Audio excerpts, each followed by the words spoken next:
लगातार रूपनगर का जो इशू है, लगातार इस समय जो एक आग बनकर पूरे देश में इसका लगातार जो प्रचार हो रहा है कि आखिर जो परिवार लगातार पिछले एक महीने से धरने पर बैठे हैं, क्या इनका कोई समाधान होगा या नहीं होगा। वहीं दूसरी तरफ बात करें 127 परिवारों की जो अलॉटीज है, जिन्होंने अपनी पैसा देकर यानी कि अपनी जमा पूंजी देकर उन्होंने कहा था हम अपन आशिया बनाएंगे, फिलहाल उन पर भी काम शुरू हो गया। अब सवाल ये है कि किस तरह से प्रशासन और सरकार एक ब्रिज का काम करती है। जो परिवार यहाँ पिछले एक महीने से लगातार यहाँ धरना पर बैठे हैं, इनका किस तरह से निवारण होगा। इस समय हमारे साथ जुड़ चुके हैं इमरान जफर जी, DDCN से जानना चाहेंगे। इमरान जी, आज सबसे पहले आपका बहुत बहुत स्वागत है।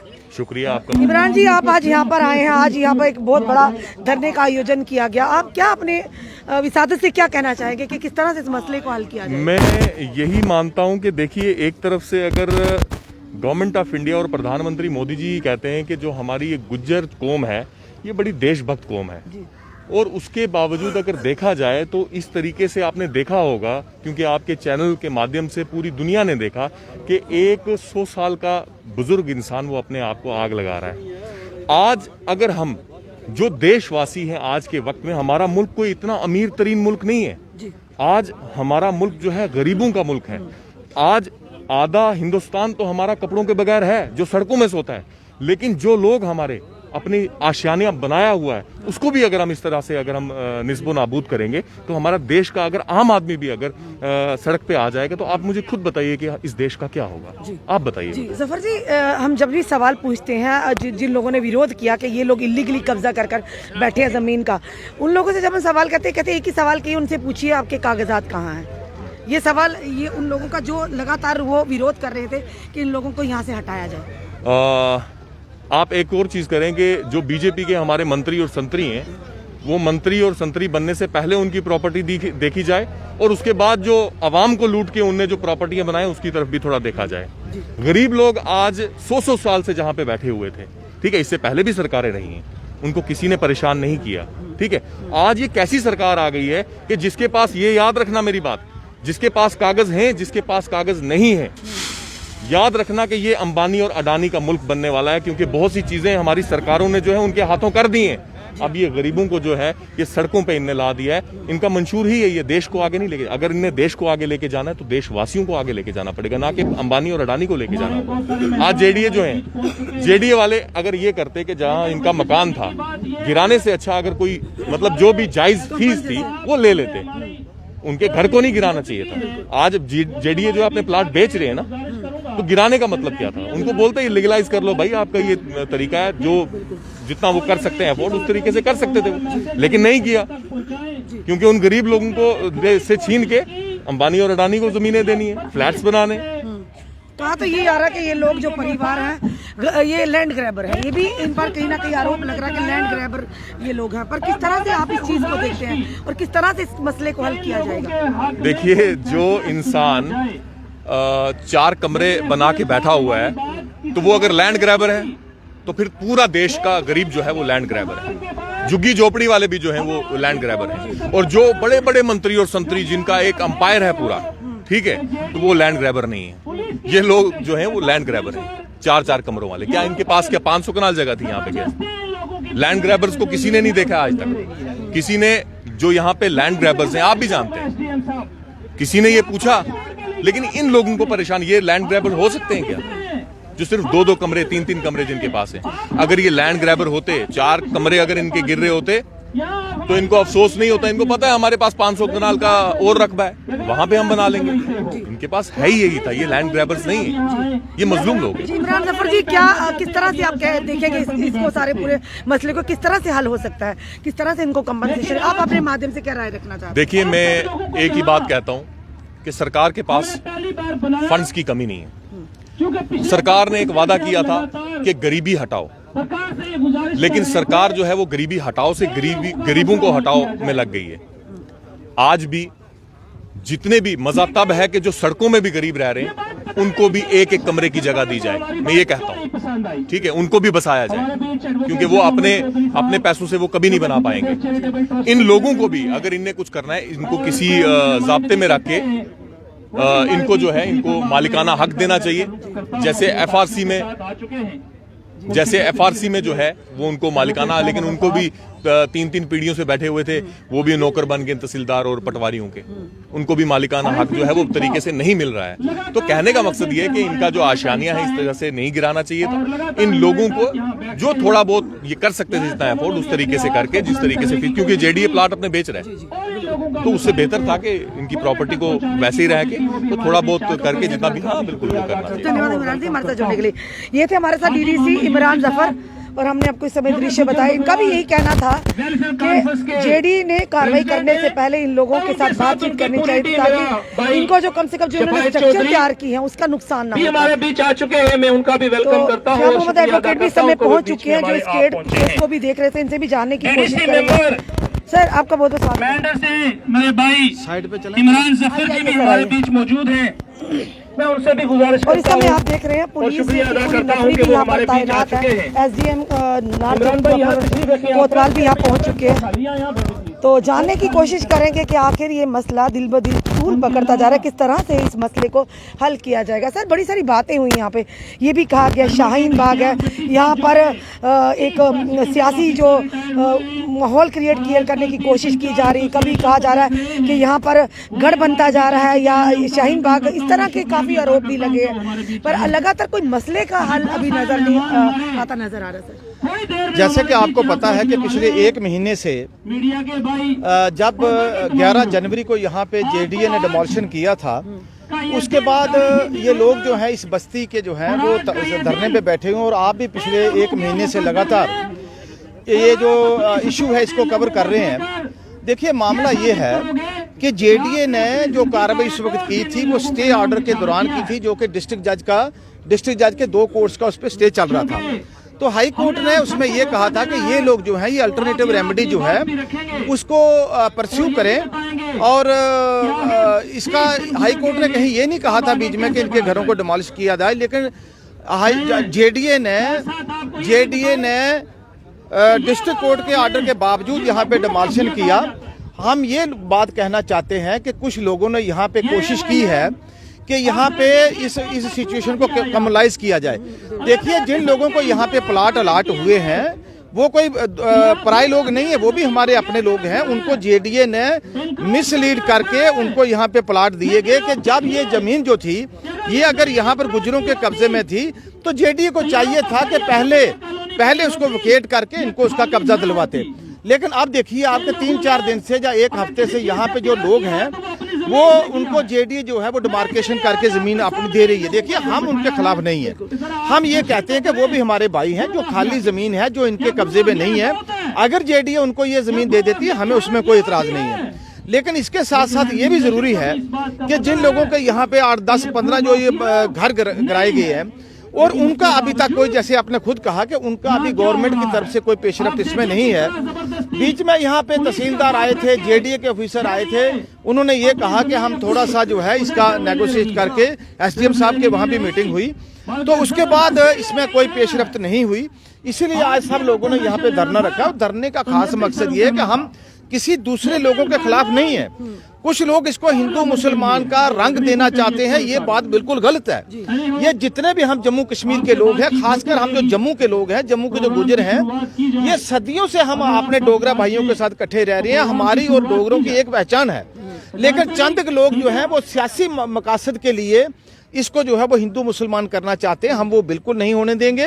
अब जेडीए ने 5-6 दिन से यहाँ पे जो काम लगाया है, हम ये कहते हैं कि जो यहाँ पे खाली जमीन है, जो जहाँ तक इनके प्लाट्स बनते हैं उनको उनके प्लाट दे दो। लेकिन इसके साथ साथ ये जिन लोगों के घर गिराए गए हैं इनको रेगुलराइज करो, इनको इनका पोजेशन दो, इनके नाम पे पक्का करो। जो डैमेज किया गया मकानों को, उन मकानों का इनको मुआवजा दे दो और इनको इजाजत दे दो ताकि ये दोबारा इन मकानों को यहाँ पे बनाएं। ताकि आपने देखा होगा 350 के करीब यहाँ पे जानवर हैं इनके जो पूरी सर्दियों में बाहर हैं, तो जितने शेड इन्होंने तोड़े हैं उसके बना के इनको रिहेबिलिटेट किया जाए, इतना ही हमारा जो है मुतालबा। इसी के लिए आज हम सारे लोग यहाँ पे इकट्ठे हुए हैं। और एलजी साहब को हम ये कहना चाहते हैं, यहाँ से दरख्वास्त करना चाहते हैं कि गुज्जर बकरवालों की इनकी बात सुन के इनके साथ इंसाफ किया जाए। कहा तो ये भी जा रहा था कि जो लोग वहाँ बैठे गुज्जर नहीं है सर, ये कहा कि आप उनको गुज्जर ना बोलिए। ये भी कहा जाता कि मीडिया कहता जी गुज्जर परिवार, तो क्या कहेंगे? देखिए मेरी बात सुनो, वो किसी के कहने से तो ना हम गुजर बनेंगे, ना किसी के कहने से हम गुजर नहीं बनेंगे। सवाल ये है कि आप लोग जो मीडिया के लोग हो, आप ग्राउंड रियलिटीज को देख रहे हैं, ये जो लोग बैठे हैं गुजर हैं कि नहीं है? सिर्फ गुजर ही नहीं है, हमारे साथ हिंदू, मुस्लिम, सिख, ईसाई और यहाँ के लोकल जो यहाँ के लोग, हमारे डोगरे भाई हैं, हमारे बुजुर्ग हैं, वो हमारे साथ हैं। उनसे आप पूछिए कि हम गुजर हैं कि नहीं है। देखिए, दो किस्म की चीजें हैं। एक तो होता है कि कब्जा किसी ने रिसेंटली किया हो, 10 दिन में, महीने में, 2 साल में, 5 साल का कब्जा हो, तो फिर आप समझ लेते हैं कि ये लोग लैंड ग्रैबर हैं। लेकिन जिनका कब्जा 40-50 साल से 70 साल से ऊपर का है, मुझे बताइए वो कैसे लैंड ग्रैबर हो सकते हैं? लैंड ग्रैबर्स में और सेटल पोजेशन में फर्क है। ये गवर्नमेंट को भी पता है, ये जेडीए को भी पता है इस बात का कि भाई आप इन दरख्तों से, आप इनके मकानों से, इनकी जो वार्ड लगी हैं, इनके से आप अंदाजा लगा सकते हैं कि ये कब्जा इनका पुराना है या कब्जा इसका रिसेंटली है। तो ये बात कहना कि ये गुजर है या नहीं है, ये गलत बात है। इस सिचुएशन को लोग कमनलाइज करना चाहते हैं, उसके हम सख्त अल्फाज में मजम्मत करते हैं। वकील हैं, आप वकालत के अच्छे दाव पे जानते हैं कि कानूनी दाव पे जिस तरह से कहा गया कि डबल बेंच का फैसला था जो फैसला इनके खिलाफ हो गया, तो कोई और रेमेडी, कोर्ट ने ये भी कहा था कि कोई और रेमेडी आप ट्राई कर सकते हैं। देखिए, डबल बेंच में ये लोग गए थे कि हमें भी रोशनी के तहत जो है हमारी जो है जमीन को रेगुलराइज किया जाए। तो डिवीजन बेंच ने ये कहा कि क्योंकि रोशनी जो एक्ट है वो हाई कोर्ट ने अल्ट्रा वायरस कर दिया है, इसलिए इसका जो मफाद है, जो फायदा इन गुजरों को नहीं मिल सकता। इसके साथ साथ उन्होंने ये कहा कि अगर कोई अल्टरनेटिव रेमेडी है तो उसको आप परस्यू करें। चूंकि हाई कोर्ट में मामला अलग था और 2 जो केस हैं, जब म्यूनिसिपल मजिस्ट्रेट का जो कोर्ट था उसने इनके सूट डिसमिस किए, तो इन्होंने अपील की। अपील में उन्होंने 56 कनाल जमीन के मुतल्लिक स्टे दिया हुआ है। दोनों केस जो है डिस्ट्रिक्ट कोर्ट में पेंडिंग है। तो यहाँ तक इसका वो अल्टरनेटिव रेमेडी उनके पास है, उसको वो परस्यू कर रहे हैं। तो अगर उसके बावजूद भी जो ये तोड़ते हैं, उनको गिराते हैं, तो अल्टीमेटली ये लोग कोर्ट में इसके, या फिर गवर्नमेंट है, अगर गवर्नमेंट बात नहीं करती तो ये लोग कोर्ट में तो मौजूद है। तो जब तक कोर्ट का फैसला नहीं आता तब तक तो इनके पोजीशन को नहीं ना छेड़ा जाना चाहिए। हम कहते हैं कि हम डेमोक्रेसी में रहते हैं, हमारे मुल्क में रूल ऑफ लॉ है और रूल ऑफ लॉ कानून सबके लिए बराबर है। जहां तक उन्होंने अगर स्टे, जहां तक हमारा कब्जे में नहीं है वो जेडीए ले रही है, हमारे भाइयों को दे रही है, ये हमारे कल को पड़ोसी बनने वाले हैं, हम इनके साथ हमारी कोई नाराजगी नहीं है। जी धन्यवाद। अब यहाँ पर इस समय देख रहे हैं तरनजीत सिंह टोनी डीडीसी सुचेतगढ़ भी पहुंच चुके हैं। ये भी इस समय यहाँ पर इनके यहाँ पर समर्थन में आया है Taranjeet Singh Tony. Tony sir, फिर से आपके हमारे चैनल में बहुत बहुत स्वागत है। आज बाई चांस ही आप भी मिल गए सर, आप आए हैं जी, क्या कहोगे इस पूरे मसले को? बातें तो बड़ी बड़ी की गई, ये शाहीन बाग है, यहाँ पर सियासी अखाड़ा बन रहा है, कम्युनल इशू, अलग अलग तरह के नाम, इनको गुज्जर नहीं बोला जाए, तो पर उन सारी बातों को बीजेपी की आदत है, वो बीजेपी और उसकी सरकार की आदत है, वो हर जगह यही कहेगी। उनका काम ही यही है, यही कहना उनका, क्योंकि वो तो हर एक को शाहीन बाग, हर एक को हर जगह जहां कोई आवाज उठाए वो देशद्रोही है। तो ये उनकी बातें हैं, इनकी कौन परवाह करता है? आप लोग जान चुके हैं ये क्या है, इनकी असलियत क्या है, सब जान चुके हैं लोग। ये लोग जो बैठे हैं इनको किस तरह से कंपनसेट किया जाए, किस तरह का रास्ता निकाला जाए ताकि इन लोगों के, इनका जो ये क्लेम कर रहे हैं कि हम 100 साल से, 45 साल से, 47 साल से यहाँ पर रह रहे हैं, उनको उनका हक मिले। मैं समझता हूँ कि गवर्नमेंट को आना चाहिए आगे आगे, और आगे आगे उनको देखना चाहिए कि भाई ये आज इनका हक जो है वो इनको दे दें। जितनी फैमिली है जहाँ बाकी प्लाट काट रहे हो, इनको भी प्लाट काट के दिए जाएं।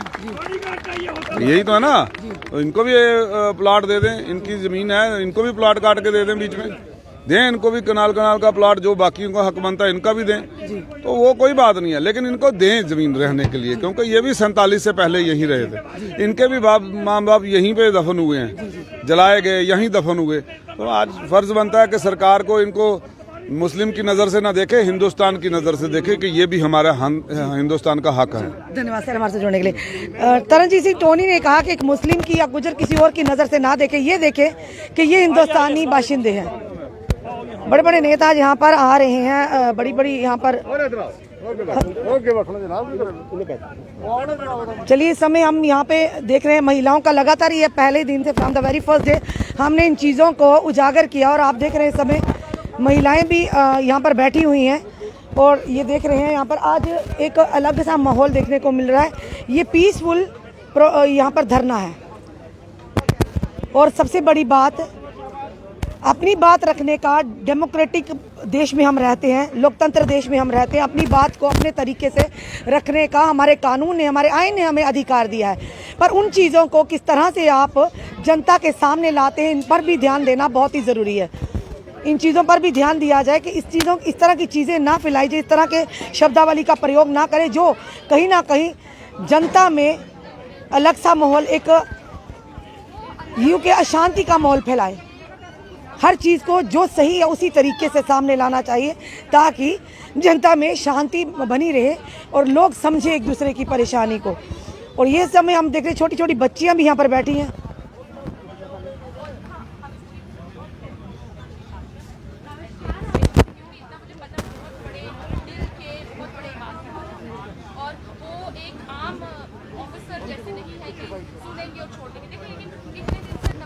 और देखिए छोटी छोटी बच्चियां भी यहाँ पर इस समय मौजूद हैं। और हम from the very first day जब भी हमें यहाँ पर बुलाया गया, हमें आना हमारी ड्यूटी है।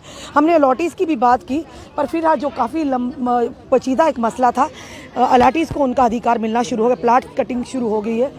चलो आंटी जी से बात करते हैं। आंटी जी, अपने तरफ से क्या कहना चाहोगे? यही कहना चाहते हैं, हमारे घर पर वो तोड़ दिए, हमें घर से बाहर निकाल दिया, बेघर हो गए हैं, इधर ही बैठे हैं। आज 1 महीना तो 3-4 दिन हो गए हैं इस टेंट के नीचे बैठे हैं लोग, हमें खाना छाना देते हैं। और कल से लेकर वो पहले उधर लगे हुए थे ना अपने काम में, कल से लेकर वो उधर ऊपर भी आ गए हैं, जहाँ तक पानी वाली टैंकी तक। अच्छा। अब हमारी एक जो इधर लेटी हुई है, इसको हार्ट अटैक हो गया, इसकी वजह से वो पीछे हट गई। उन्होंने सोचा पता नहीं मर जाएगी, और हमारी कोई बात नहीं आज तक सुन रहा है। हम घर से बेकार हैं, हम यही चाहते हैं। हम 1947 के इधर बैठे हुए हैं। हम कहते हैं हमारा घर और हमारी जो ज़मीन, हमारा हक है वो छोड़ दें, और बाकी जो आपकी मर्जी वो नीचे वाला तो हमने छोड़ा ही है। वो तो पहले का इन्होंने हमारे से ले लिया। उधर भी बड़े बड़े दरख्त होते थे, घर थे गाय भैंसों का, वो तोड़ के दिए। बाकी 2-3 कमरे बचे थे, वो भी अब इन्होंने तोड़ दिए और हमसे बेघर कर दिए। हमारे छोटे छोटे बच्चे ये आए हैं, बच्चे इनका घर भी तोड़ा है। ये छोटे छोटे बच्चे, इनका कुछ नहीं छोड़ा। जे किसी के घर में रहते हैं 2 बच्चे, और इनके माँ बाप इधर टेंट के नीचे सोते हैं, खाने के लिए कुछ नहीं। ये लड़की इतनी गरीब है, इधर आ, ये लड़की इतनी गरीब है, लोगों के घरों में बर्तन मांज कर बच्चों को खाती है। इसका घर टूट गया बिल्कुल, इसका बहुत सामने तोड़ दिया, पूरी तरह से तोड़ दिया। सामान भी बीच में थोड़ा बहुत निकाला। ये इधर ही रहती है, टेंट के नीचे सोती है। ये बच्चा किसी घर में सोता है। ये 2 बच्चे हैं, एक इससे बड़ा है, एक ये है। लोगों के घर में इनको शाम को सुलाते हैं, अब खुद इधर ही सोती है अपने सामान के पास ही। तो खाना छाना इधर से मिल जाता है इनको टेंट से। और इतनी गरीब बच्ची को मैंने इनको उस दिन भी बोला था इसका घर ना तोड़ो, मगर इन्होंने किसी की बात नहीं सुनी। हम इधर 1947 के रहने वाले, आज कोई नए नहीं आए हैं। हमारी ज़मीन जो हमारा हक बनता है वो हमें दे दीजिए। हमारी किसी के साथ लड़ाई झगड़ा नहीं है। हम गवर्नमेंट के आगे यही फरियाद करते हैं कि हमारी जो हमारा हक बनता है वो हमें दे दिए। ये बच्चा जो आप देख रहे हैं, कहते हैं इनके पास छत नहीं है, ये टेंट में रहते बच्चे किसी और के घर में सोते हैं। ये बहुत दुखद बात है कि भगवान कभी भी किसी के साथ ऐसा ना करे। ऐसे छोटे छोटे बच्चों को घर तोड़ के क्या मिलेगा है? सबनों के सब जो जिन्होंने तोड़े उनके भी बच्चे हैं, उनकी माएँ बहनें हैं। हाँ, इनको घर से बाहर निकाल कर इनके पास मैडम जी कुछ खाने पीने के लिए नहीं, कुछ घर बनाने के लिए नहीं। एक बार इन्होंने बड़ी मुश्किल से एक कमरा बनाया था, वो भी इनका तोड़ दिया। आप ही बताइए जी कहाँ जाएंगे, कहाँ से ज़मीन खरीदेंगे, कहाँ से घर बनाएंगे? अगर पैसा हो तो फिर ज़मीन खरीद के घर बना सकते हैं, इनके पास ही कुछ नहीं है। इन बच्चों को बेघर कर दिया। ये बच्चा उस दिन रोता हुआ पुलिस के डरते हुए भाग गया, कहता पुलिस आ गई, पुलिस आ गई। फिर पूछता मुझे, मम्मा अम्मी हमारा घर तोड़ दिया पुलिस वालों ने। मैंने बोला नहीं, आपका घर उधर ही है। कहता नहीं, हमारा घर तोड़ के भाग गए, हम कहाँ रहेंगे।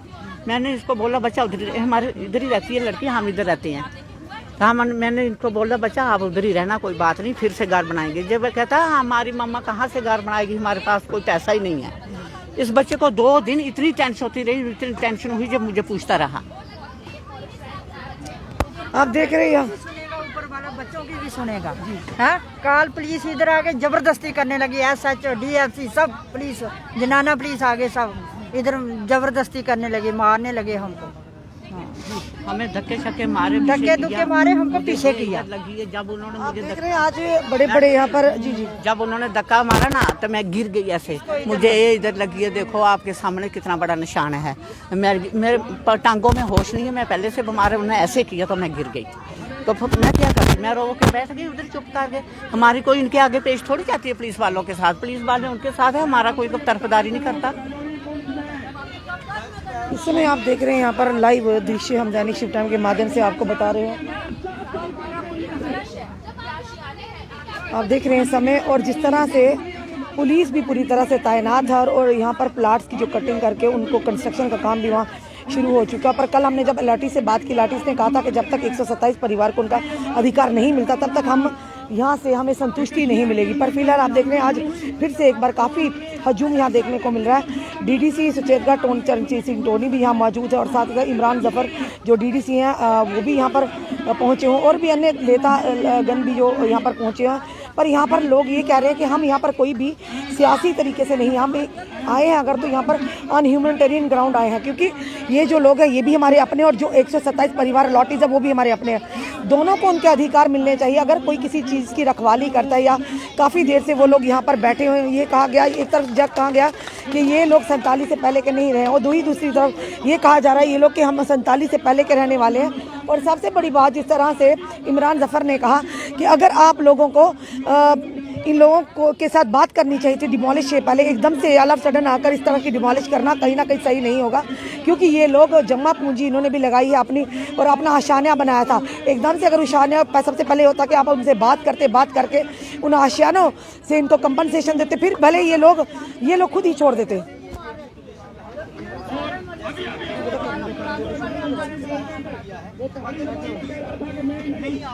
आप देख रहे हैं महिला भी एक बैठी है, ये इनको कल अटैक आया था, अटैक जो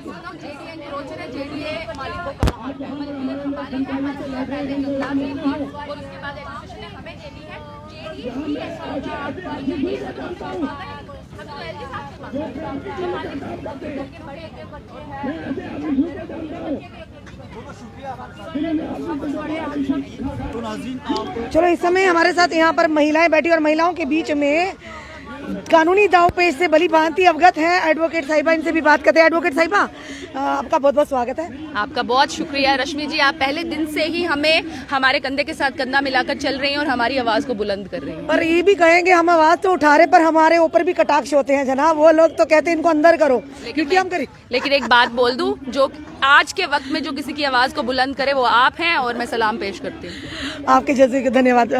क्या कहना चाहेंगे एडवोकेट साहब, आज फिर से काफी तादाद में लोग यहाँ एकत्रित हो, जहाँ ये कहा जा रहा था एक अलग तरह से इसको पेश किया जा रहा था कि शाहीन बाग बनता जा रहा है, सियासी अखाड़ा बनता जा रहा है, कहीं ना कहीं कम्युनल रंग देने की भी कोशिश की जा रही थी और ये भी कहा जा रहा था हम लोगों को कि वहां जाके इनको गुज्जर ना कहें। तो ये सारी चीजें क्या दर्शाती हैं? मैं आपको एक बात बोलूं, पहले तो मैं ये कहूंगी तमाचा है उन सबके मुंह पे जो इन फैमिलीज ने 33 दिन पीसफुल ये प्रोटेस्ट करके ये धरना प्रदर्शन कर उन सबके मुंह पर तमाचा मारा है। और आप देख लें, अगर आप देखेंगे आगे पीछे तो कल 3 दिन से पुलिस 200 से 300 टीयर गैस सारे आ रहे हैं और पुलिस वाले भी मजबूर हो गए हैं कि टीयर गैस किस पे चलाएं।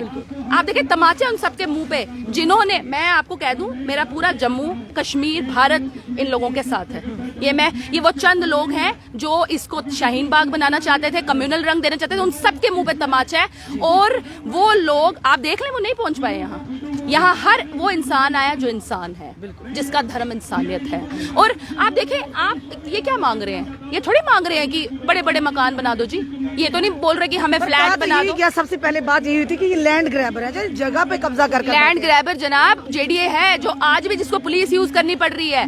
ये मालिक है, तभी यहाँ आप देखें छाती चौड़ी करके बैठे हैं। आप मुझे बताएं ग्रैबर कौन होता है? जिसको किसी की सहायता लेनी पड़े। यहाँ तो इनको किसी की सहायता नहीं, क्योंकि हर वो शहरी, हर वो आप हो गई, हर मीडिया वाला वो जो इनकी आवाज को बुलंद कर रहा वो यहाँ आया।